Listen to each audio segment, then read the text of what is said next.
دور آسمان پر کہیں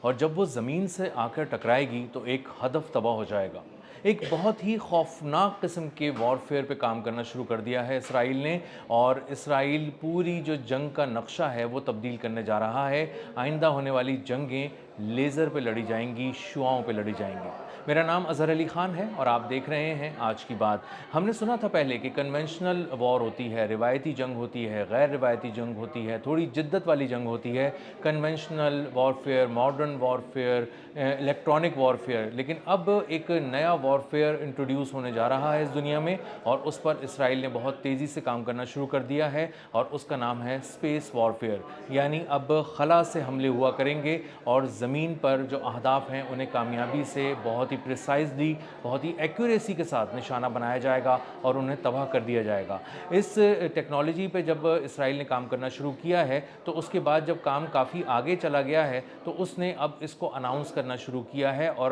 اسرائیل کا وزیر دفاع ہے کارڈز۔ یہ بہت ہی اہم نتن یاہو کی کیبنٹ کا ممبر ہے۔ غزہ میں نسل کشی ہو یا ایران پر حملے ہوں یا شام میں، لبنان میں کسی محاذ پر بھی اسرائیل کو جانا ہو اور حملے کرنے ہوں تو کارڈ سے ضرور پوچھا جاتا ہے، اس کا انپٹ ضرور لیا جاتا ہے۔ بین گویر کے بعد یہ ایک بہت ہی اہم رکن ہے، اور اب یہ کھل کر آ کر میڈیا کو بتا رہا ہے کہ ہم نے اسپیس وارفیئر پہ کام کرنا شروع کر دیا ہے، اور اس کا مطلب یہ ہے کہ ہم خلاؤں سے حملہ کریں گے، شعاؤں کے ذریعے کریں گے، اور زمین پر اہداف کو نشانہ بنائیں گے اور کامیابی سے تباہ کر دیں گے۔ اب اس کے لیے وہ بہترین دماغ جو دنیا کے ہیں ان کو جمع کر رہے ہیں، ان کو پہلے تو وہ دیکھ رہے ہیں کہ کون سے اہم دماغ ایسے ہیں جن کو لایا جا سکتا ہے اس پہ کام کرنے کے لیے، اس کے ایک نیکسٹ فیز پہ کام کرنے کے لیے، اور اس کے بعد ان کو تل ابیب میں جمع کیا جائے گا، اسرائیل بلایا جائے گا، اس کے بعد انہیں ٹاسک دیا جائے گا۔ نتن یاہو نے اپنی کیبنٹ کو، اپنے جو ڈیفنس سے ریلیٹڈ لوگ ہیں، جو اپنی آرمی ہے،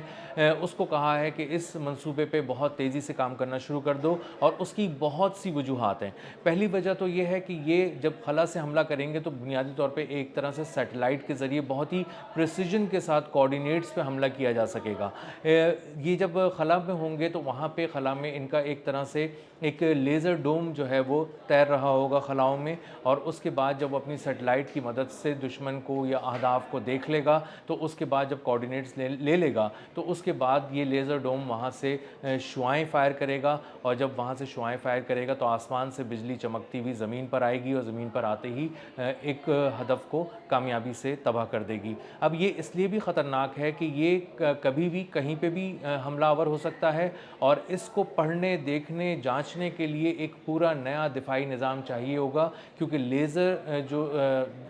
حملہ ہے یہ بنیادی طور پہ ایک نئے قسم کا حملہ ہوگا، اور اس نئے قسم کو حملہ کرنے کے لیے چونکہ یہ ڈرون نہیں ہے، بیلسٹک میزائل نہیں ہے، کسی اور طرح کا ہائپر سونک میزائل نہیں ہے، تو اس کو پڑھنے کے لیے ایک نیا جدید دفاعی نظام چاہیے ہوگا، اور جب یہ نیا جدید دفاعی نظام کوئی ملک حاصل کرے گا تب ہی وہ اسرائیل کے ان حملوں کو روک سکے گا۔ لیکن اس وقت تک اسرائیل کو یہ ایج حاصل ہو جائے گا جو بظاہر میڈیا رپورٹ سے نظر آ رہا ہے کہ اسرائیل جو ہے وہ اس اسپیس وارفیئر میں بہت آگے نکل چکا ہوگا، اور اسی لیے نتن یاہو نے اس پہ ایک بہت خطیر رقم خرچ کرنے کی ٹھان لی ہے، کر رہا ہے وہ اس وقت بھی خطیر رقم خرچ، اور آگے بھی اس کے لیے فنڈز رکھ رہا ہے تاکہ اس کو دنیا کے بہترین دماغ جمع کرنے، انہیں وسائل مہیا کرنے، اور ان سے یہ پوری ٹیکنالوجی ڈیولپ کرانے میں اور اس کو امپلیمنٹ کرانے میں، جلد از جلد کرانے میں بہت زیادہ مشکلات کا سامنا نہ کرنا پڑے، اور کم از کم مالی وسائل اس کے آڑے نہ آ جائیں۔ اسی طرح یہ جو اسپیس وارفیئر ہے اس کے ذریعے اسرائیل جب خلاؤں میں اپنی سیٹلائٹس چھوڑ دے گا، اپنے لیزر ڈوم چھوڑ دے گا، تو اس کے بعد پوری دنیا سے جب کبھی بھی اسرائیل یا اس کے مفادات، اس کے اہداف پر حملہ کرنے کی کوشش کی جائے گی